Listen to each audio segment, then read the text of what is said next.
There are a ton of videos on YouTube demonstrating how you can quickly make macaroni and cheese in your microwave using only 3 ingredients.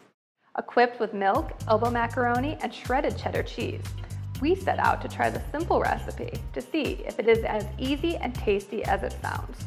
We eyeballed the ingredients, adding about a cup of macaroni to a microwavable safe mug.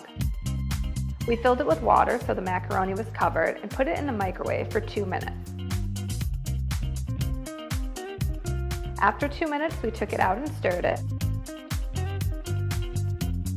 and put it back in for another 2 minutes.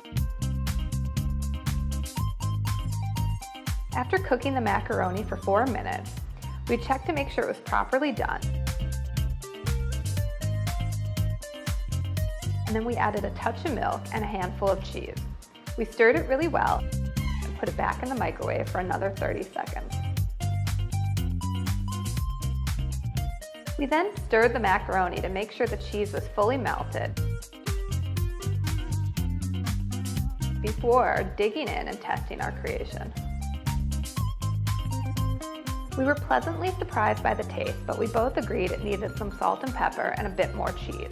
It is definitely a worthwhile recipe to try when you're craving macaroni and cheese but are short on time.